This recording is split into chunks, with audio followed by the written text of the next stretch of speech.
It's a total test of will. Here's your look at the McFarlane Toys DC Multiverse, Batman Earth-32, and Green Lantern Hal Jordan.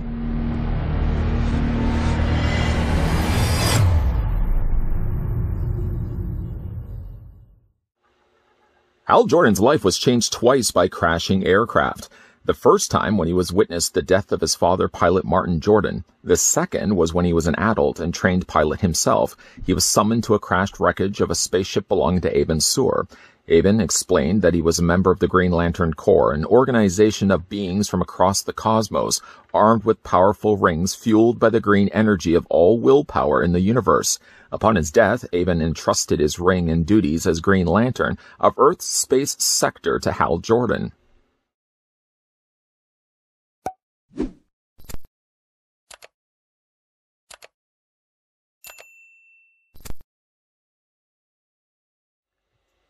Just before we get a closer look at Batman Earth-32 and Green Lantern Hal Jordan, let's first figure out how tall the figures stand. I'm going to once again bring in my ruler. I'm going to take it right to the very top of Hal Jordan's head. The figure stands at around 7.5 inches in height, or about 19 centimeters tall. Then we're going to do the exact same thing with Batman, and putting it up to his head, he's slightly taller.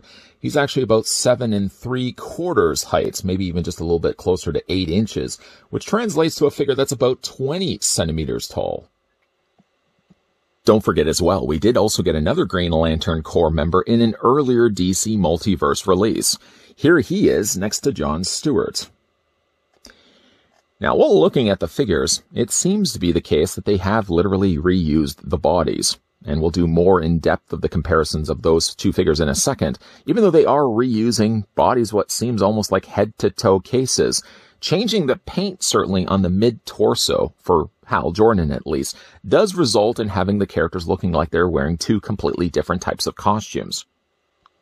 Generally, DC Multiverse 2-packs do pretty good in the accessory department, and both Hal Jordan and Batman Earth-32 also fall into that, because they come with not only just the trading cards and just the display stands, but a bunch of other things as well. Starting first, let's have a look at the trading card. This is Hal Jordan's. This is DC Rebirth Hal Jordan. As you can see, they're using, once again, figure photography rather than using source material. I think by now I've sort of just embraced... I don't want to even say embraced, but I've just accepted the fact that they're using figure photography rather than source material. I rather would have an image taken from a comic myself. It's nothing necessarily faulting the figure photography. It's actually pretty good. I like the way they've lit it, but I just would prefer, I think, the source material instead. Flip around to the back. Now, it says only the real name. It doesn't list his height, his weight, something that the original trading cards from this line used to come included with. They seem to have just dropped that altogether in favor of just listing the person's name. I guess maybe it'd just be the case that within the comics, it's always hard to kind of be able to pinpoint the height on the weight of the characters. It's not maybe something that they always have access to. And then, of course, there's the paragraph read-up that I did at the beginning of this review. You can pause it, certainly, if you wanted to read it. Or I could just hold it for a second. I'm not going to hold it too long, of course. And then the other trading card you get, providing I can actually pick it up, here we go, is Batman Earth-32. Now, I didn't. If you have gone back to look for a review of the Batman Earth-32, you won't find one. I never did one. I never ended up picking up the figure. I don't know why, really, because I liked the look of the character and yet just never got around to it. Lady Luck certainly smiled down on me, as certainly be the case with other releases in the past, that we did get ourselves eventually a Batman Earth-32 paired along with Hal Jordan. It's just funny the way that things work like that. Again, using figure photography. And then on the back, the real name is Bruce Wayne, with a read-up. Again, if you'd like to pause that and read it for yourself. Come on, man. Come on. I won't actually just hold it for you. You can pause it, certainly, again, if you wanted to read that. Okay. I'm going to put those to the side. The figures also come included with two display stands, two identical display stands, both of which have the DC logo brandished down below. Psst. Psst. And they, of course, include little pegs up the top corners.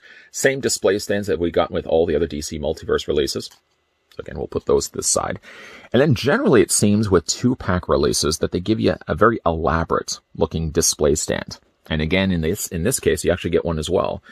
I'm not really sure what I would kind of just figure out from what's going on in the stand. It sort of looks like a Green Lantern missile, and then it sort of looks like the tentacles of an octopus with chains wrapped around it. It certainly is elaborate, I'll give it that. It's made of hollow, translucent plastic with a slightly more darker shade on this side than the lighter on this. Again, it's hollow on the underside. We did attach this. I attached this. Producer Tony did squat. But I did attach this. There are actually a peg right there. Can you see it? It's right there. And then there's also a secondary peg right over here. Between those two pegs, you can kind of do your best to balance the figures on top of it. The thing about it, though, is with this peg right here, being on such an angle that it is, it's kind of hard to get Hal Jordan, providing, of course, that's the side you want to put Hal Jordan on. Just kind of makes more sense, I think, Hal on this side and Batman Earth-32 on this side over here. Yeah, that's just the only other option available. But it does, when you're placing the figure on it, I'm going to go ahead and do Hal Jordan first. We're just going to bend his knees slightly. You sort of have to get him in a really awkward stance. Just by the way that they've sculpted this, you have to kind of put his foot on an angle and then sort of just do your best to balance the rest of the figure on the stand itself. And again, you can do kind of an okay job. At least mileage may vary. It may help, actually, if I just put the display stand on the surface rather than me holding it. But yeah, you can kind of get Hal Jordan balanced on it. Again, mileage may vary. I like these display stands, to be all honest, really, when it comes to displaying these figures on my shelf. Usually what I end up doing is I just take the display stands and I put them behind the figure, and then I put the figures in the front of it. Just because a lot of times where they put and place these pegs are always kind of difficult, and you never can really quite balance the figures appropriately on them. I love, again, the fact that they include these display stands. I don't mind the extra little bit of cost involved to include a plastic stand like this. But again, a lot of times I usually just put it behind the figure instead. Then on to the accessories that are specific to Hal Jordan. I guess you could use some of them for Batman Earth-32, but they're no more fittingly appropriate, I think, for Hal Jordan instead. Starting first, he comes with an energy construct of a jetpack. I kind of like this. It reminds me of the days of Flash Gordon or Rocket Robin Hood. Does anybody remember Rocket Robin Hood? I might be the only one that does. But it's making use of a translucent plastic. I really think that that's fun, even though really he wouldn't necessarily need a jetpack. He's fine to fly in space by himself. But I guess this would give him some extra propulsion on the back. There is a peg, so you can easily just take then the figure. And this just attaches to the back of his torso. Just wiggle it in place like that. Unnecessary, perhaps, but I kind of think it's cool, the fact that he gets himself like a rocket pack. It does cause the figure to have some more stabilizing issues when it comes to him standing. I'm surprised, actually, I can get him to stand there. And then the figure comes with this sort of power punch fist, which you can clearly see. He's branded it, so everybody knows this belongs to a Green Lantern. It's sort of a flaming punching bag or punching glove. I even like the way they've stitched underneath the part of the punching glove that would be wrapped around your wrist tightly. The punching glove, boxing glove. Why do I keep calling it a punching glove? The boxing glove can fit over top of his hand. Very much so. It's a tight fit quarter. You can kind of get it over top of his fist. Now, you can also take the fist off if you'd rather do that instead, and then just fit it over his hand. But if you did want to see it, because after all, he would have to be wearing his ring, you can still fit the hand completely all the way through if you wanted to give him the boxing glove. I think, again, that is so something I feel like this character would actually come up with. I really like the way that Hal Jordan's got the punching mitt, like here, the punching glove. I don't know why I was drawing a bit of a blank right there. So those are the accessories that come included with Hal Jordan. The thing about it, the boxing glove, is that it does cause the figure to be a little bit more front heavy. Of course, you already have the weight of the back of the figure kind of causing him to be teetering and tottering a bit. But of course, when you factor in also the boxing glove, I think that's also going to give him a little bit of extra weight as well. So I think you would definitely want to make use of a display stand. Oh, right. Yeah, they come included with display stands pegged on the bottom of his feet here. Let's go ahead and just remove these for the time being. Just very carefully slide it off his hand. I will say you will want to be more careful taking this out because you don't want to accidentally yank the peg and break it in the process. And go ahead and do that with just removing the backpack as well and putting that to the side. I also wanted to show you as well the accessories that came included with Jon Stewart. Now, Jon Stewart did have this ammo backpack, and that really fits also on the back of Hal Jordan simply just because they are using the same bodies. And also, he came included with the Gatling gun. So if you really wanted to, you could display Hal Jordan with the Gatling gun too. Just will involve prying the fingers away slightly from the palm and then getting the handle in there, not bending the thumb in the process. One thing I did notice, though, about Hal Jordan is he's got slightly more of a looser arm. You probably already saw it in this part of the review already. I don't know if he does have the willpower. Oh, I see what I did right there, to actually be able to hold the Gatling gun, but at least he can actually hold it with both hands. And then on the other end of it, you could really then use the accessories that came included with Hal Jordan and display them along with Jon Stewart. Speaking of Jon Stewart, let's certainly bring him in so you can see the difference between the two. Keeping in mind, yes, that Jon Stewart did have the additional energy armor on his torso. Again, you just remove the head from the ball peg, which I can't remember the last time I actually did that. And we'll go ahead and just remove this top armor piece. I'm only removing it for the time being. Just, it would be a lot easier to compare the two bodies together. If you really wanted to as well, you could easily use then this armor piece and display that with Hal Jordan as well. And it really doesn't fit over top. Let me just put Jon Stewart down for a second. It doesn't really fit over top of their heads as is. You will have to remove the heads in order to put those on. But let's go ahead and go back to actually giving a head for Jon Stewart's body. It seems so out of place without him having actually a head. Just pop that back into place. Took a little more force than I thought was required in order to get Jon Stewart's head in place. But at least now with the two figures in front of you, you can see that, yeah, the bodies are exactly the same to one another. Where they certainly have made things different is by contouring these lines into the suits like this. And simply just the case when it came to Jon Stewart's, they only painted up to that line in the green. Where Jon Stewart, or Hal Jordan, they actually continued that trend all the way down to the bottom here. Now with Jon Stewart's, this is the part that would have been green on Hal Jordan. It actually does, I think, a better job of lining up and kind of just looking like the rest of his body suit. The thing about Hal Jordan is because the articulation just happens to land right here, it does, I think, make it look like it stands out a little bit more, like it's deliberately cut from the rest of his suit. Again, the fact that he does have the articulation here probably is one of the reasons why I'm thinking that. When we look at the arms, for example, the arms are identical to one another. Now, they've continued the trend to make that look more like a glove here, where they've given it only a gauntlet here for Jon Stewart. Arms are exactly the same. Again, the torso's identical, as well as the legs and the boots. And again, we can flip it around to the back.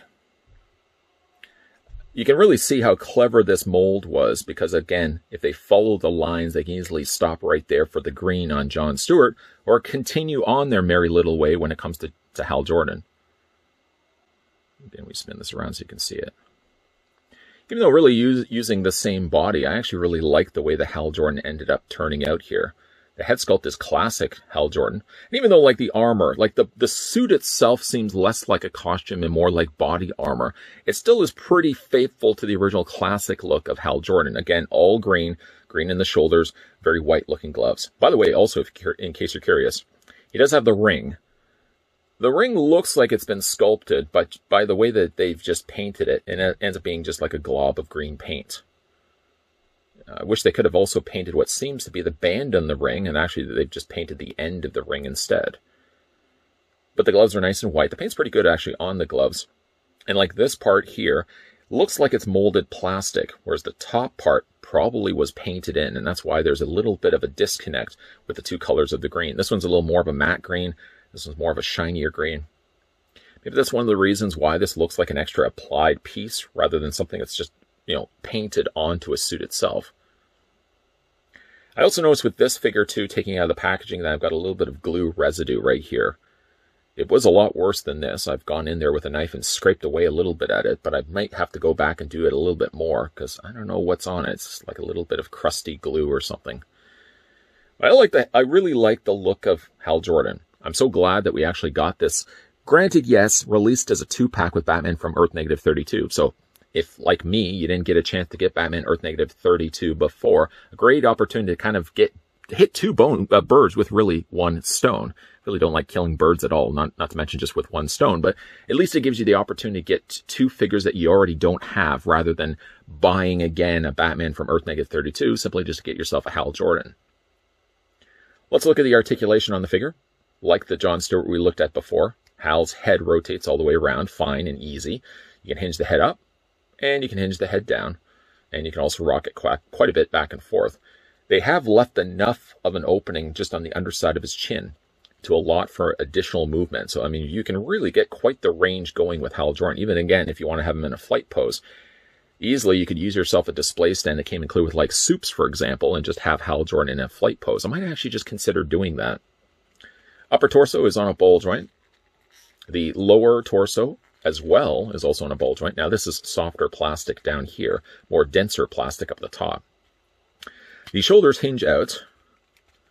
And again, you've got that socketed joint, which really, I don't think adds much more in the way of articulation, but certainly does conceal the joint a little bit more and kind of gives you more of a finished look on the arm. The arms also rotate all the way around.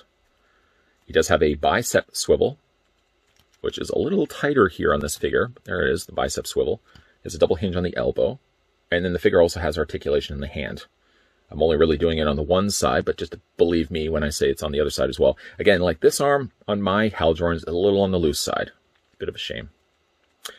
Then for the legs, now the legs split out. That's as far that you can get actually on the splits for Hal Jordan. You can bring the legs forward, and you can bring the legs back. Swivel slightly on the top of the thigh. Double hinge on the knee. No articulation in the boot, because it's just continued paint. Like they painted what was already the sculpted lower half of his calf. They just painted that part, so really it's not a separate piece at all. The feet, however, move up and down. There's an ankle pivot. There's also toe articulation as well.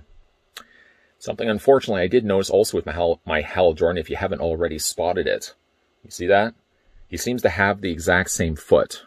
This foot times 2. Should have really been flipped around the other way.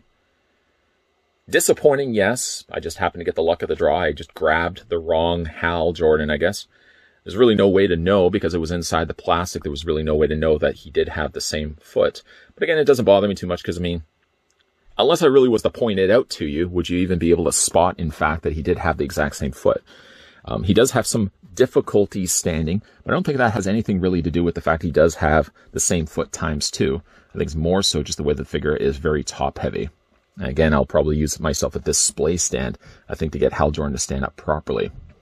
Again, he does have more of that elaborate display stand that came packaged with the 2 figures. I'm just going to get him on his regular stand for the time being. Yeah, that'll be a lot easier. Help aid to prevent the figure from falling over.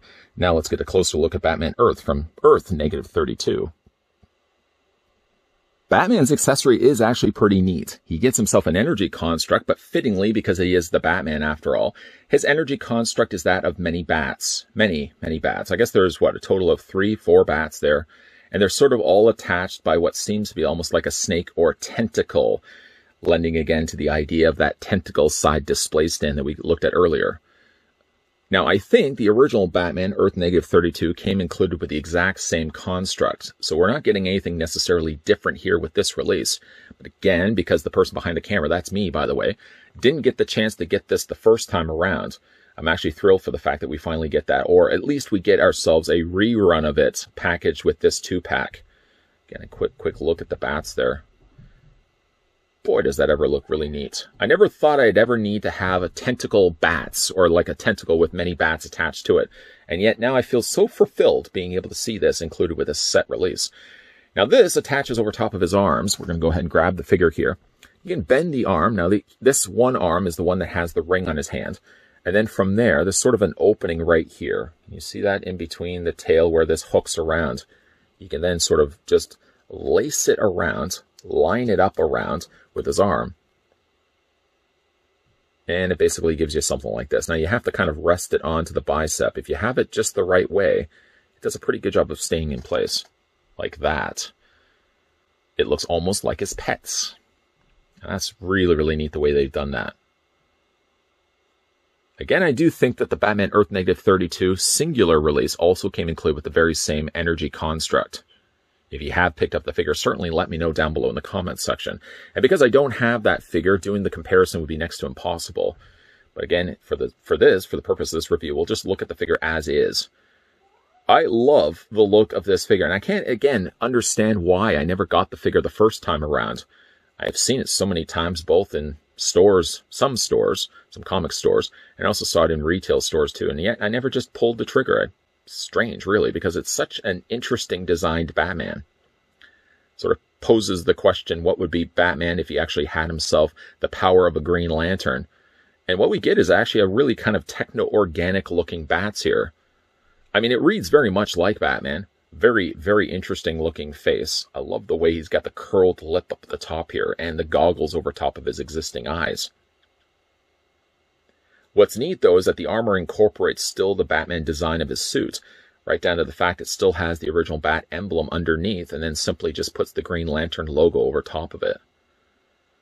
The features are really nice on this, fine in some of the cases, like when you get down to like the little hoses and little tubes that he has connecting to his head.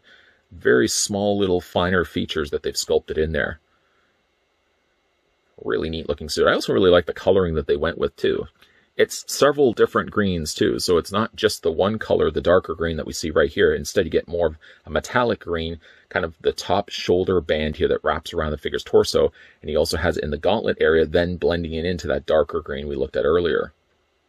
The sculpting of the suit is actually really good. It doesn't have a lot of paint, to be fair. I mean, really, a lot of the DC Multiverse figures that we look at tend not to have a lot of additional paint washes added to it. But I gotta say, like, the metallic green does work really well for this figure. It also does work well when you see the emblem down below here on his belt. And we get a little bit lower. He's a lankier looking Batman. It works quite well for the character design, too. Now, for the articulation here on Batman Earth-32, his head does rotate back and forth. You can already see he's got some tubes attached to the side of his head. It seems to have allotted enough clearance. The length of the hoses, actually, when you're rotating the head, I'm going to do it from the back so it's a little easier to see it here. When you are rotating it back and forth, see, there's more than enough space, allotted clearance, to be able to move the head back and forth fine and good. And you can move the head up, and you can move the head down. Sorry, I know it's a bit strange looking at it from the back. Up and down, and you can also rock it back and forth as well. I keep going back to fix this ear.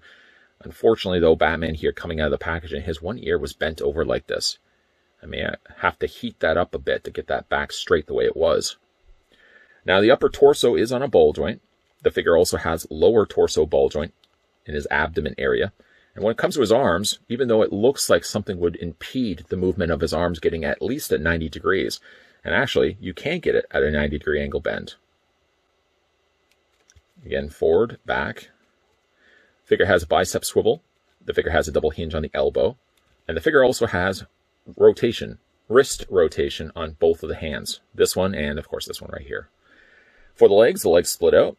And once again, it seems, why do we always do this in these reviews? I will show you the under crotch area of these figures. You're welcome, by the way. He does have these ratcheted joints. That's the reasoning why I always do it in these reviews. So you can see these little notches on the plastic. It adds for the little bit of the ratchetedness in the legs.